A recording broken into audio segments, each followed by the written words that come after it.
Assalamualaikum, selamat menyaksikan sebuah rancangan kapsul terbaru yang dinamakan Social Stream yang akan membincangkan tentang isu-isu di media sosial. Dan anda boleh ajukan soalan kepada kami dengan menggunakan hashtag Social Stream di Twitter ataupun Facebook, dan kita akan jawab pada episod-episod yang akan datang. Untuk episod pertama, kita bersama dengan tetamu istimewa iaitu seorang founder kepada syarikat social media leader iaitu Encik Azfar Aziz. Apa khabar Encik Azfar? Alhamdulillah, terima kasih. Jadi sebelum kita cerita panjang lagi tentang social media leader ni, kita nak tanya berkenaan dengan syarikat ataupun syarikat yang ditubuhkan sendiri oleh Encik Azfar, iaitu social media leader. Boleh Encik Azfar ceritakan sedikit? Okey, terima kasih Faid. Yep. Social media leader ditubuhkan pada tahun 2010. Dia punya fungsi utama syarikat kami ialah actually untuk memudahkan individu ataupun organisasi, tak kiralah perniagaan atau NGO, untuk menyediakan platform berkomunikasi melalui medium media sosial. Dan kami percaya setiap orang, individu ataupun perniagaan, bisnes, organisation perlu ada satu identiti digital, dan identiti di media sosial yang boleh membincangkan dan mempromosikan, memasarkan perniagaan mereka. Betul. Dengan direct kepada customer, direct kepada pelanggan lah. Jadi apa yang kita buat di social media leader ialah kita tengok semua media sosial yang ada, kita tengok mana medium yang paling efektif untuk memasarkan perniagaan mereka, dan kita tolong buat integration. Okay. Dan kita memudahkan proses-proses inilah. So di belakang company kami, kita ada platform, kita ada sistem dan solution untuk organisasi dan perniagaan-perniagaan di luar sana mengembangkan brand dia, jenama mereka di alam digital. Ada juga beberapa mungkin syarikat ataupun pandangan yang menyatakan bahawa menggunakan social media ini untuk mempromosikan hanya perlu post dan itu saja sudah memadai. Bagaimana pandangan Encik Azfar? Adakah integrasi ataupun kegunaan media sosial ini hanya untuk mempromosikan dengan cara yang begitu mudah, hanya post saja? Okey. Memang tak dinafikan media sosial ni percuma sebenarnya. Untuk create account tu senang aja. Dan untuk post memang tak ada masalah kan, siapa-siapa boleh post. Tapi hakikatnya media sosial ni ialah platform komunikasi. Sama juga macam bila kita berkomunikasi dengan sesiapa melalui telefon, kita perlu sesiapa untuk menjawab kembali pertanyaan dan sebagainya. Jadi untuk menjawab tu kita perlu ada followers. Betul. Perlu ada sesiapa yang mengikuti perkembangan kita. Itu maksudnya lead and follow. Okay. Jadi untuk ada profil sendiri tak ada masalah. Betul. It's as simple as pergi tu mana-mana platform yang ada, Facebook, Twitter, YouTube, blog, Instagram dan sebagainya untuk create. Tetapi bagaimana you nak target prospek-prospek yang ada di luar sana melalui dia punya demografi ataupun dia punya psikografi. Betul. Dan itu yang memerlukan sistem ataupun teknik tersendiri. Okay. Dan di situlah kita come in untuk memberi consultation dan kita bantu macam mana post yang mana orang lagi suka. Post yang mana yang actually boleh convert you punya number of likes tu kepada followers, and at the end of the day kepada pembeli sendiri. Okay. Jadi di situlah strategi pemasaran tu kena ada, dan dia go back to objektif. Pertama ialah kenapa you nak invest in pemasaran social media contohnya. Okay.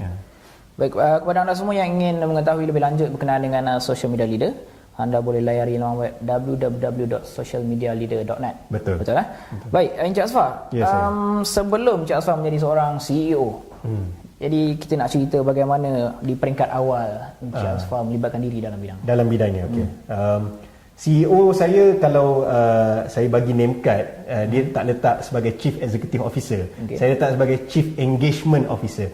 Kenapa engagement? Ialah dalam apa-apa yang kita buat di media sosial atau digital, perkataan engagement ni kalau dalam bahasa Melayunya maksudnya bertunang, tapi maksudnya bukanlah bertunang. Maksudnya kita sentiasa ada two-way communication.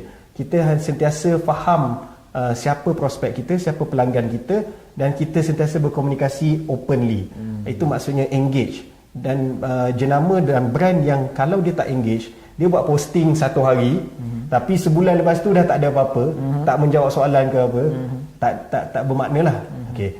Back kepada saya punya background ataupun portfolio, saya dah berada dalam bahagian pemasaran dan media selama 14 tahun. Saya bermula di Astro actually. Dan daripada Astro saya pergi ke bahagian radio marketing. Dan saya merupakan tim pioneer, tim pertama yang rebrand Sinar FM kepada radio muzik retro terbaik pada waktu itulah. Ini back in 2000, dalam tahun 2005 lah. Dan kemudian sebelum saya berkecimpung menjadi usahawan, saya berada dalam Astro, Maxis dan kebanyakannya dalam bahagian pemasaran strategik marketing. Dan sebelum saya menjadi memang waktu semasa saya bekerja di dalam alam corporate pun saya memang dah minat bahagian internet, bahagian online, internet marketing. Dan bila social media start, waktu tu start dengan Friendster contohnya dan MySpace, yang hari ni orang dah tak berapa tahu sangat lah, orang dah tak ingat kan. Dalam ketika MySpace baru dilancarkan, Friendster dilancarkan, saya tengok ada opportunity, ada peluang di situ untuk membantu usahawan menggunakan medium sosial macam ni untuk mengembangkan lagi perniagaan mereka. Dan daripada situlah saya start startup saya lah, social media leader. Sebelum tu saya juga pioneer team di Business FM, BFM 89.9, dan kemudiannya another company called Leaderonomics. Dan social media leader ni sebenarnya ialah actually timbul ataupun spin-off daripada Leaderonomics. Dan idea dia ialah actually kita nak bantu semua orang ada a very engaging online presence. Maksudnya jenama yang mudah untuk orang kenal dan mudah untuk orang berkomunikasi secara dua hala di dalam media sosial. Okey, Encik Asfar. Ya, saya. Mengikut statistik, Malaysia mempunyai pengguna media sosial yang antara tertinggi di dalam dunia. Betul. Twitter dan Facebook. Betul. Jadi bagaimana Encik Asfar lihat peranan media sosial selain digunakan sebagai alat komunikasi kepada pengguna-pengguna? Okey. Dari segi media sosial ni, apa bezanya dengan media-media tradisional seperti surat khabar, radio, TV dan sebagainya? Dia komunikasi dua hala dan real time. Maknanya dia dapat instant update. Dan betul yang Faik cakap tadi, Malaysia lah antara pengguna terbesar media sosial. Dan kalau kita tengok di Malaysia sendiri, kita ada dua negeri atau city yang suka ambil selfie, Petaling Jaya dengan Georgetown, dalam top 10 of city yang suka selfie dan Instagram contohnya.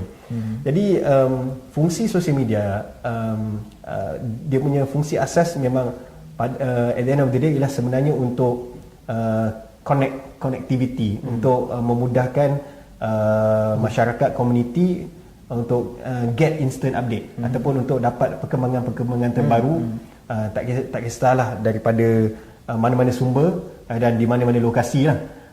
Jadi dalam pada itu, dalam kebanyakan media sosial yang ada, dan ada yang popular lah, dan di situ fungsi sosial media dia boleh berkembang dalam banyak-banyak cara.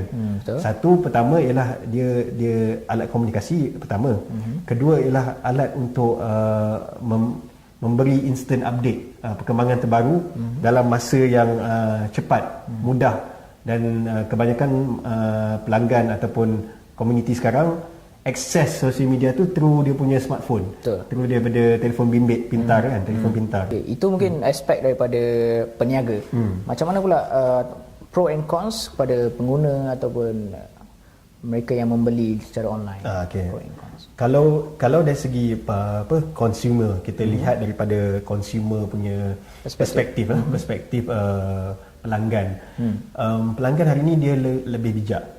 Okay, dia apa-apa yang dia nak sebelum dia beli, kalau katakan dia nak beli barang dekat luar, nak beli nak contohlah dia nak beli rumah pun hari ni, dia akan sebelum dia pergi tengok rumah tu dia akan Google dulu. Betul. Okay, dia akan buat macam-macam research online di internet. Dan dia akan tengok review, dia akan tengok testimonial, dia akan tengok recommendation. Jadi dari segi pelanggan, kita lebih banyak information dan kita mempunyai kuasa membeli tu, we have an informed decision. Betul. Membeli dengan maklumat yang cukup, dengan fakta-fakta yang cukup. Itu dia punya pros. Dan kita boleh buat comparison. Okay. Jadi as a consumer, sekarang ni bila nak beli, contohnya nak beli new smartphone pun, kita dah boleh tengok review. Kita boleh tengok testimonial dan sebagainya. Kita boleh compare price juga.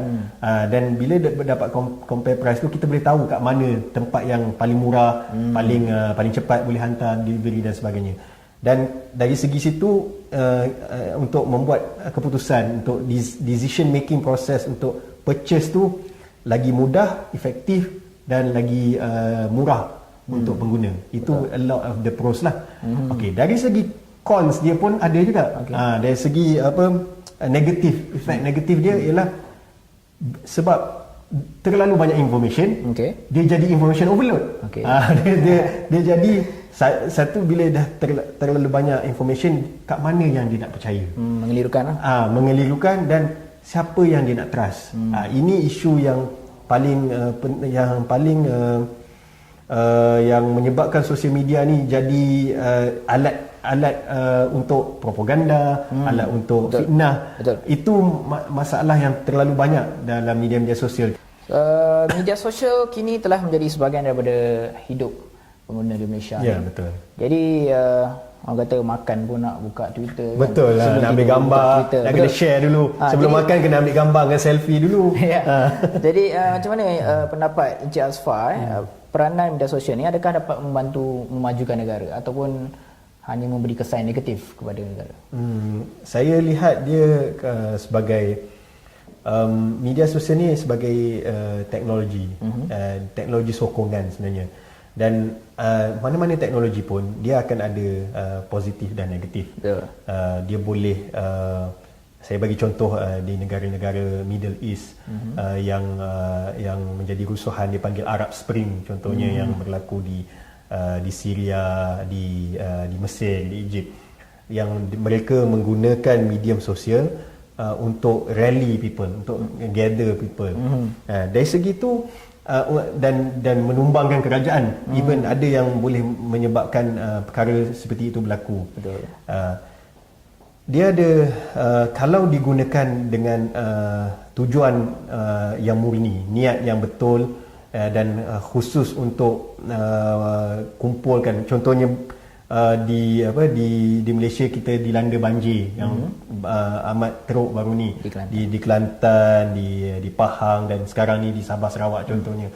Media sosial banyak boleh membantu untuk mendapatkan sumbangan secara cepat kepada organisasi, dan even bila dia buat posting kat tempat ni, kat lokasi ni ada tempat untuk kumpulkan barang-barang untuk masa banjir, sumbangan tu dia jadi cepat, jadi laju, dan di situ kita nampak ada kesan positif dia kan. Jadi saya, pada pendapat saya, dalam sini teknologi, apa-apa teknologi pun, contohlah teknologi nuklear kan, dia orang yang create nuklear tu, dia waktu dia buat ataupun dia cipta teknologi nuklear ni, memang bukan untuk kemusnahan, bukan untuk senjata, untuk alternatif energi. Sama juga dengan media sosial. Kalau ditanya Mark Zuckerberg, ditanya Twitter punya founder kan, dia cipta ni actually untuk memudahkan manusia untuk lebih dekat dengan masyarakat, untuk connectivity tu lebih mudah. Jadi saya nampak teknologi sebenarnya, apa-apa teknologi yang baru diciptakan sebenarnya memang khas untuk membantu. Okay?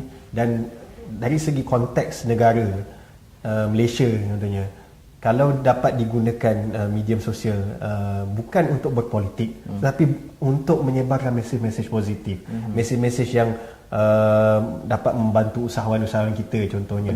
Dia akan actually boleh mengembangkan lagi ekonomi Malaysia. Dia dapat mengembangkan lagi jati diri dan perpaduan. Kalau kempen-kempen yang baik, kempen rukun negara, dan macam mana nak aplikasikan kempen tu kepada golongan muda, golongan belia dan sebagainya. Sebab golongan-golongan akan datang ni lah yang akan lebih dekat dengan teknologi-teknologi seperti ini. Betul. Contohnya macam anak saya lah, umur baru 3 tahun pun dia iPad tu dia dah expert. Betul. Dia lagi expert dari kita. Dan inilah hakikatnya. So kita kena, instead of kita marah pada teknologi ni, ataupun marah pada media sosial sebab media sosial lah jadi benda ni, sebenarnya kita kena tengok at the positive side. Sebenarnya benda-benda ni boleh digunakan untuk mengembangkan lagi cara kita mengajar, memberi pendidikan dan sebagainya. Dan saya lihat kalau kita samalah macam saya bagi contoh teknologi nuklear tadi, kalau kita gunakan teknologi tu, media sosial ni ke arah yang positif, dan tak ada masalah, sepatutnya kita boleh lagi ni kan, boleh lagi mengembangkan negara, menunjukkan aspek-aspek positif kat dalam negara kita. Betul. Okay, Encik Asfar, kita balik kembali kepada media social leader tadi. Mungkin Encik Asfar ada tengah work on new project yang boleh dikongsikan. Boleh. Sebagai digital marketing agency, 100% Bumiputera, kita tengok kebanyakan usahawan-usahawan di luar sana, especially usahawan Bumiputera, usahawan Melayu yang belum fully accept ataupun masih ada ketakutan, fear untuk embrace digital marketing, teknologi ni, dan masih belum bersedia, masih suka menggunakan medium lain, medium yang dia dah biasa guna, seperti surat khabar, radio dan sebagainya, TV dan sebagainya. Dan untuk itu kita dalam one of our produk ataupun program platform yang kita nak kenalkan pada tahun ni ialah kita panggil idigital.my. Dia is an integrated digital marketing platform untuk usahawan, untuk entrepreneur, untuk bisnes, untuk lebih mudah dia faham di mana market dia, kat mana dia nak target, dan dia akan dapat dalam bentuk dashboard yang dia boleh tengok reach dia mana, likes dia di mana, berapa conversion dia dan sebagainya. So kita buat platform ni in a web base dengan di media sosial, online, dan juga platform telefon bimbit lah, telefon pintar, smartphone. Sebab saya lihat mobile penetration di Malaysia sekarang ni, sebenarnya mobile subscribers lebih banyak daripada populasi rakyat Malaysia itu sendiri. Dan pengguna telefon bimbit di Malaysia hari ini, bila kita bangun kalau saya tanya viewers kat luar sana, bila you bangun, apa benda yang you buka mata tengok dulu sekarang ni, mostly akan cakap dia akan tengok phone dulu.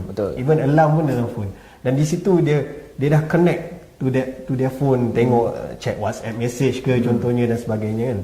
Dan kita bila kita tahu peluang di situ memang ada, opportunity di situ memang ada untuk brand engage dengan dia punya customer di luar sana dengan lebih dekat. Macam mana dia nak ada, contoh dia dah ada website, tapi website dia mungkin dalam phone bila buka tak boleh nak akses sebab platform berlainan dan sebagainya. Lepas tu kena scroll up, scroll down, kena tengok besar kecil macam tu. So kita platform iDigital ni actually akan memudahkan semua orang dalam di genggaman tangan sekali. Okay. Di mobile platform diorang sekali. Dan the idea of iDigital sebenarnya untuk bukan sekadar memudahkan, tapi untuk peniaga-peniaga ataupun usahawan dan brands di sana embrace digital marketing as a lifestyle, sebagai part of dia punya cara hidup, kehidupan dan sebagainya. Dan dari segi situ, bila dia dah embrace, dia dah faham, dia akan have fun, dia akan rasa seronok untuk guna, dan dia hilangkan rasa takut tu lah. Sebab banyak orang bila dia tak faham teknologi, dia akan rasa takut, dia akan rasa was-was. Sebab macam contohnya macam perniagaan saya sendirilah, bila saya start dulu, ramai orang tak faham media sosial. Hari ni orang baru start betul-betul faham. Bila dia orang tak faham teknologi, dia tak faham macam mana benda ni actually boleh mudah, lagi cost effective dan sebagainya, dan in fact boleh measure result, boleh tahu apa yang mana platform yang efektif, kat mana target market dan sebagainya. Itu actually akan mengembangkan lagi dia punya perniagaan, mengembangkan lagi jenama dia. Dan saya nak bila orang embrace this teknologi, dia rasa seronok lah. Rasa seronok. Media sosial ni sebenarnya bukan sekadar communication saja, tapi boleh lebih daripada itu. Itulah dia punya matlamat lah. Baik, kita dah hampir sampai ke hujung rancangan. Terima kasih. Jadi seperti sebelum tu, kita nak minta mungkin pesanan terakhir Encik Azfar, dan mungkin boleh kongsikan bagaimana untuk kita ikuti Encik Azfar atau social media leader. Terima kasih. Saya pertama sekali saya mengucap terima kasih kepada Social Streams kerana menjemput saya pada hari ini. Dan soalan-soalan dia, sebab saya interview dalam bahasa Melayu ni, sebab kita fikir dalam bahasa Inggeris, kita nak translate balik dalam bahasa Melayu memang payah sikit. So saya selalu cerita in English, right? But saya nak menjemput semua viewers yang melihat rancangan ini untuk sentiasa menambahkan ilmu dalam bidang digital teknologi ni, dan sentiasa tengok perkembangan terbaru lah. Dan untuk mengikuti perkembangan kami di media sosial, anda boleh lawati laman Facebook kami di kalau search social media leader, dia panggil The Simple Science of Social Media, boleh jumpa, ataupun fb.com/socialmedialdr, dan di Twitter pun sama, @socialmedialdr. Kalau mau engage dengan saya personally, boleh add saya as a friend di Facebook di fb.com/ad27ar, ataupun search saja ADZFAR AZIZ Azfar Aziz. Sama juga di Twitter. Baik, terima kasih Encik Azfar untuk perbincangan ringkas ini. Kepada anda semua, anda boleh menggunakan hashtag social stream di Twitter ataupun Facebook untuk ajukan soalan, dan kita akan bincangkan dalam episod yang akan datang. Baik, bertemu kita lagi di social stream. Assalamualaikum.